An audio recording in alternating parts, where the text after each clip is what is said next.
Assalamualaikum warahmatullahi wabarakatuh. Kami dari kelompok Fauna 2 akan mempresentasikan jenis fauna bahari yaitu coelenterata. Kelompok 2 ini sendiri beranggotakan saya sendiri Afni Berlandari, yang kedua ada Erni Lovianasari, yang ketiga ada Novia Wulandari, dan yang keempat ada Uri Istiani.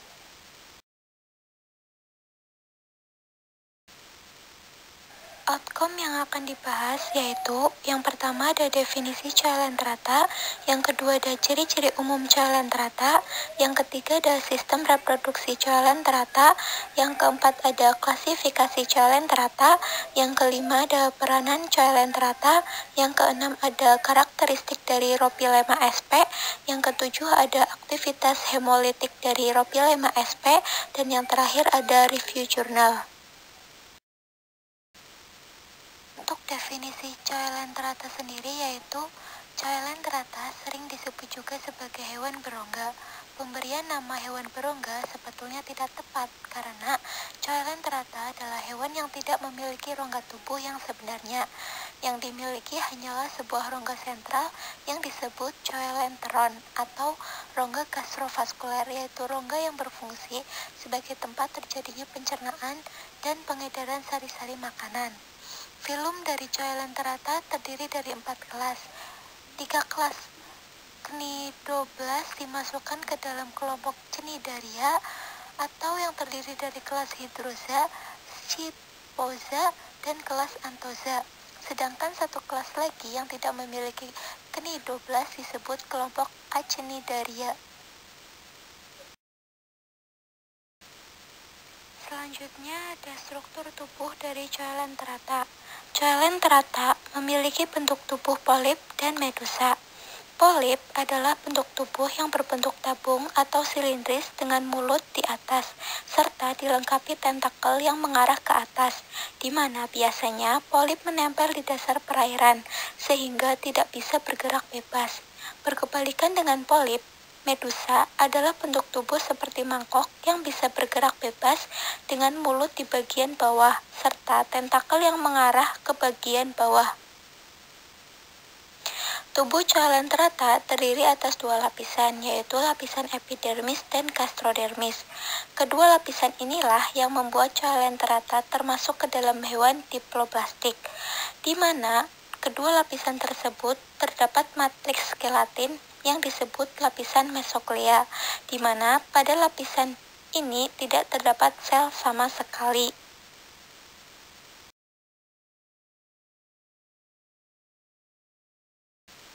Kemudian ada ciri-ciri coelenterata. Yang pertama, bentuk tubuh polip dan medusa, memiliki mulut yang dikelilingi oleh tentakel. Yang kedua, multiselular pertama yang membentuk jaringan sebenarnya. Yang ketiga, tubuh coelenterata terdiri atas kedua lapisan, yaitu lapisan epidermis dan gastrodermis. Yang keempat, coelenterata memiliki saraf difusi atau menyebar.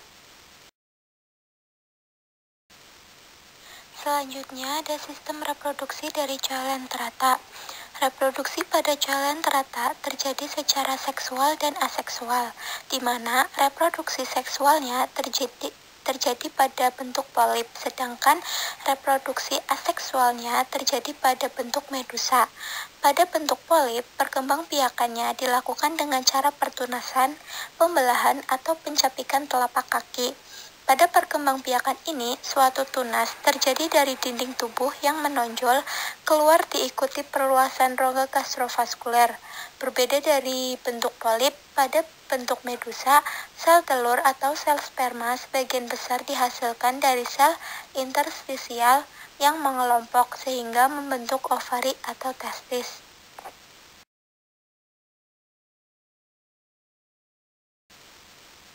Saya Erni Lovianasari akan menjelaskan tentang klasifikasi dari coelenterata. Awalnya coelenterata itu diklasifikasikan ke dalam 3 kelas, yaitu Hydrozoa, Scyphozoa, dan Anthozoa. Namun sekarang coelenterata itu terbagi menjadi 2 filum, yaitu Cnidaria dan Ctenophora. Pembagian ini dilakukan berdasarkan ada tidaknya sel sindoblas, yaitu penyengat pada bagian tubuh. Filum Cnidaria terbagi menjadi 3 kelas, yaitu hydrozoa, scyphozoa, dan anthozoa. Sedangkan Ctenophora merupakan coelenterata yang tidak memiliki sel sindoblas. Kemudian kelas hydrozoa. Nah, hydrozoa itu sendiri memiliki beberapa karakteristik, yaitu diantaranya hydrozoa memiliki bentuk tubuh seperti tabung dengan panjang 5-10 mm dengan garis tengah kurang lebih 2 mm. Kemudian reproduksinya itu dilakukan secara aseksual dengan pembentukan tunas dan seksual dengan pembentukan testis di bagian atas dan ovarium di bagian bawah, di mana dia akan terjadi persatuan antara spermatozoid dengan ovum membentuk zigot yang akhirnya tumbuh menjadi individu baru. Kemudian hidup berbentuk polip. Dan yang keempat itu mulut.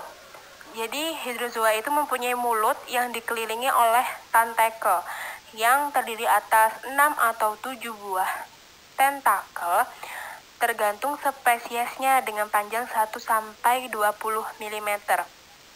Permukaan mulut disebut ujung oral dengan permukaan tempat melekatnya diri disebut ujung aboral. Tentakel itu sendiri yaitu organ tubuh yang dapat memanjang, fleksibel, yang biasanya digunakan untuk hewan itu untuk makan, meraba, menggenggam, seperti itu. Contohnya itu hewannya cumi-cumi. Nah, cumi-cumi itu memiliki tentakel yang ukurannya lebih panjang dari lengan dan memiliki alat penghisap di ujungnya. Kemudian contoh hewan selanjutnya yaitu siput. Nah, siput itu memiliki sepasang tentakel yang pada ujungnya terdapat mata. Kemudian ada hewan ubur-ubur. Nah, ubur-ubur itu memiliki tentakel yang memiliki belasan sampai puluhan tentakel yang mempunyai sel sengat yang bisa mengeluarkan racun pada saat disentuh.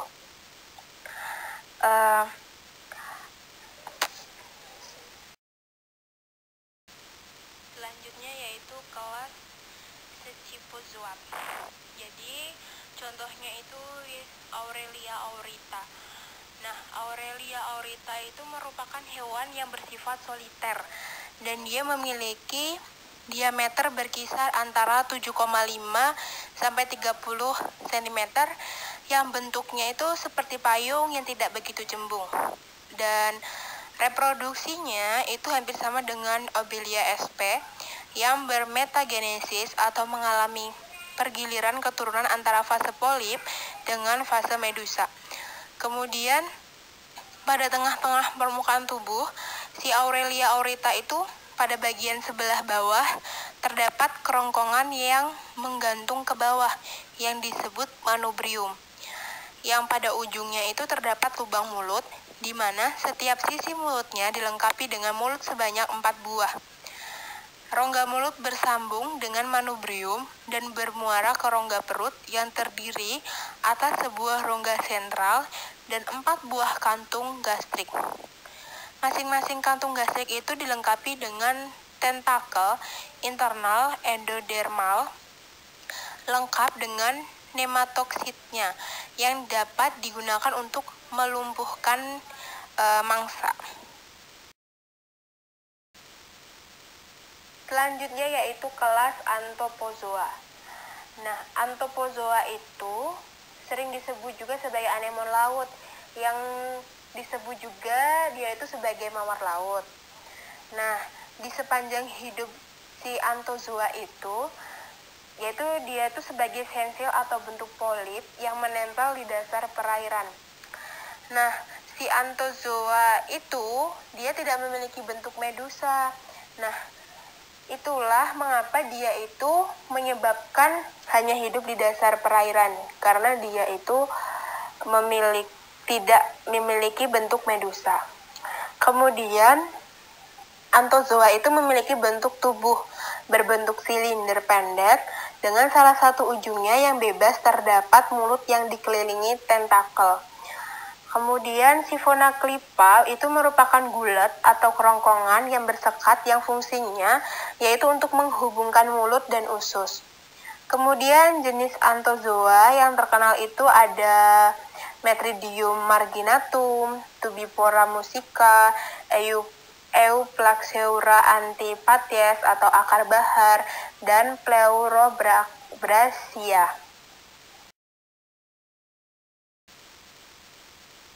Kemudian ada peranan Coelenterata. Nah, peranan Coelenterata itu ada yang menguntungkan dan merugikan bagi kesehatan atau bagi kehidupan manusia. Nah, peranan yang menguntungkan yaitu pertumbuhan batu karang di pantai itu dapat menahan proses pengikisan pantai oleh kekuatan gelombang laut dan arus laut yang bersifat merusak. Jadi, pertumbuhan batu karang di pantai itu dapat menahan abrasi daratan oleh ombak, seperti itu. Kemudian, batu karang itu juga merupakan tempat perkembangbiakan biota laut dan juga pembentukan tanaman laut yang sangat penting bagi pengembangan objek wisata bahari. Yang menguntungkan selanjutnya yaitu pada penduduk sekitar pantai itu biasanya memanfaatkan karang laut sebagai cenderamata, pembuatan taman, atau mengambil batu karang sebagai bahan bangunan.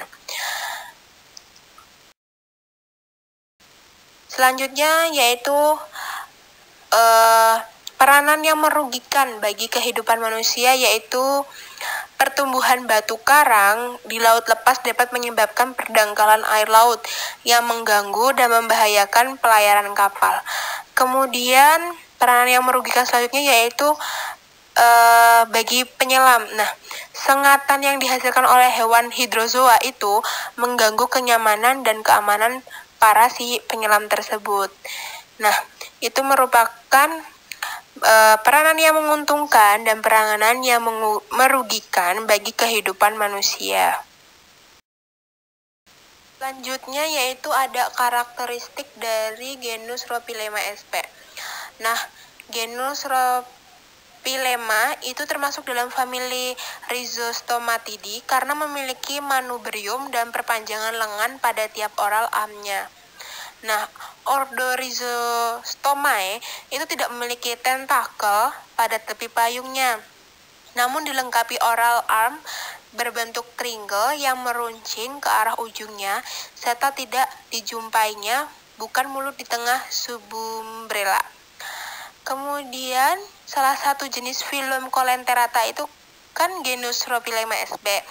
Nah, genus Rhopilema sp itu memiliki karakteristik khusus, yaitu ada appendage seperti perpanjangan lengan pada oral arm yang tumpul, serta pusat exubbrella yang tak bergranula.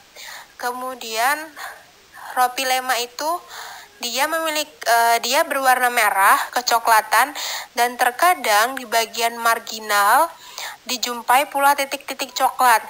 Nah, Rhopilema itu memiliki jaringan kanal yang luas dan intradial kanal yang luas sesuai dengan ukuran yang relatif besar.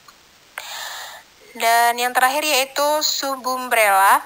Rhopilema bersekap pula dengan manubrium dan di setiap oktan terdapat 6-16 Rhopilia. Rhopilia sp itu memiliki racun. Kemudian ada ciri-ciri Coelenterata. Yang pertama, bentuk tubuh polip dan medusa, memiliki mulut yang dikelilingi oleh tentakel.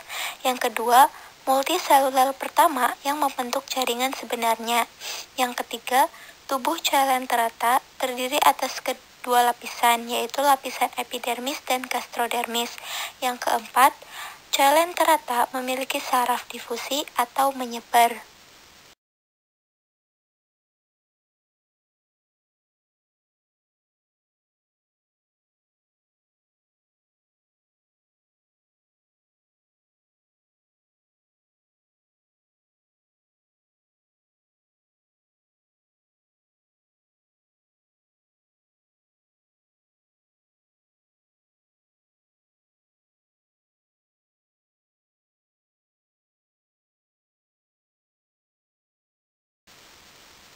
Judul jurnal yang akan kami review adalah Identification and Hemolytic Activity of Jellyfish Ropilema sp. Scyphozoa rhizotomea Venom from the Persian Gulf and Oman Sea dari Jurnal Biodiversitas halaman 1228-1232 tahun 2009 penulis Hossein et al. Pendahuluan. Ubur-ubur medusa diketahui terbesar di film Cnidaria. Beberapa spesies ini termasuk dalam film ini, seperti Ropilema sp. dilaporkan di Teluk Persia dan Laut Oman. Populasi mereka menjadi sangat besar di banyak musim tahun ini. Ubur-ubur dari berbagai spesies selalu menarik perhatian para peneliti karena sering melakukan penyerangan pada perenang. Perubahan jumlah ubur-ubur dapat menyebabkan perubahan ekosistem laut atau perusakan instalasi laut. Di sisi lain, ubur-ubur mengandung senyawa penting terutama kolagen. Selain itu, saat ini beberapa spesies invasif seperti Pylorhiza sp. di perairan pantai juga sangat mempengaruhi industri pariwisata di banyak tempat wisata pantai. Tujuan penelitian ini adalah untuk penyelidikan aktivitas sitotoksik dan hemolitik ekstrak racun mentah Ropilema sp. menggunakan sejumlah uji in vitro. Metode dan bahan menggunakan sampling medusa ubur-ubur Ropilema sp. di seluruh perairan pantai Teluk Persia dan Laut Oman selama bulan September hingga November tahun 2017. Metode isolasi. Yang pertama ada pemurnian persiapan nematosit terisolasi dapat dilakukan dengan cara sebagai berikut, yaitu ada di mana tentakel telah dipisahkan dari makhluk hidup, kemudian didinginkan dalam botol dengan 2 volume air laut selama 1-4 hari. Sehari sekali wadahnya dikocok dengan kuat dan aliquot disaring melalui saringan halus. Selanjutnya endapan akhir kemudian dilofilisasi dan disimpan pada suhu minus 70 derajat sampai digunakan. Yang kedua ada persiapan racun nematosit. Dilakukan dengan cara yang pertama, serbuk yang telah dilofilisasi dilarutkan 1:6 dalam air suling 2 kali dan diperiksa dengan mikroskop untuk menentukan jumlah sel nematosit. Kemudian homogenisasi mekanik dan sonikasi dalam 3 periode 20 detik dalam es kering. Selanjutnya, larutan disentrifugasi selama 1 jam pada 20.000 rpm. Solusinya disimpan dalam 1 ml tabung dalam suhu minus 20 derajat Celcius. Saya Wuri Istiani akan menjelaskan tentang penentuan konsentrasi racun yang diekstraksi. Untuk menentukan konsentrasi toksin, 10 mikroliter larutan ditambahkan ke 1,5 ml tabung, dan kemudian volumenya dibawa ke volume akhir 100 ml. Dalam tabung lain, hanya 100 mikroliter air suling yang dituangkan. Kemudian, 1 ml larutan Bradford ditambahkan ke setiap tabung dan disimpan pada suhu kamar selama 5 menit. Absorbansinya diukur pada panjang gelombang 595 nanometer dengan spektro UV. Yang kelima, ada pemurnian racun menggunakan kromatografi gel. Untuk pemurnian toksin parsial, 1 ml racun mentah diaplikasikan pada kolom 3x6 cm kromatografi spandek G200. Kemudian, penyerapan fraksi ditentukan pada panjang gelombang 280 nanometer. Keenam, ada investigasi tingkat keracunan. Bioassay lethality dilakukan dengan menggunakan tikus sehat yang diinjeksi secara subkutan dengan konsentrasi yang berbeda pada 10, 100, 200, dan 300 mikrogram toksin yang dilarutkan pada 5 mg per mililiter dalam buffer fosfat sarin atau PBS dalam volume injeksi akhir yaitu 0,5 ml. Waktu injeksi dan kematian serta perubahan perilaku sebelum kematian dicatat selama 24 jam. Selanjutnya, Memperkirakan aktivitas titik. Sampel darah dipindahkan ke tabung yang berisi bahan antigumpalan, kemudian 20 miliselin dapar fosfat atau PBS ditambahkan ke 1 ml darah pada pH 7,4 dan disentrifugasi pada 5000 rpm selama 5 menit pada suhu 4 derajat Celcius. Supernatan dikeringkan dan buru-buru diaduk pada 5000 rpm selama 5 menit.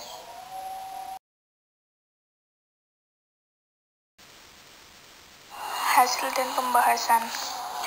Hematositi digunakan pada berbagai konsentrasi untuk mengevaluasi aktivitas hemolitik dengan menggunakan hematositi manusia, tikus, dan domba.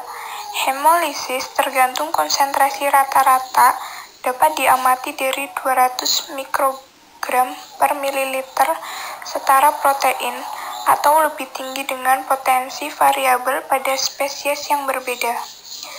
Racun kasar dianalisis menggunakan elektroforesis gel, natrium, dodesil sulfat, poliakrilamida, SDS, PAGE, berat molekul dengan 3 pita bening, termasuk 45, 65, dan 95 kDa, tampaknya menjadi komponen protein utama dari racun. Tujuan penelitian ini adalah untuk penyelidikan aktivitas sitotoksik dan hemolitik ekstrak racun mentah Ropilama sp menggunakan sejumlah uji in vitro. Metode dan bahan menggunakan sampling medusa ubur-ubur Ropilama sp di seluruh perairan pantai Teluk Persia dan Laut Oman selama bulan September hingga November tahun 2017.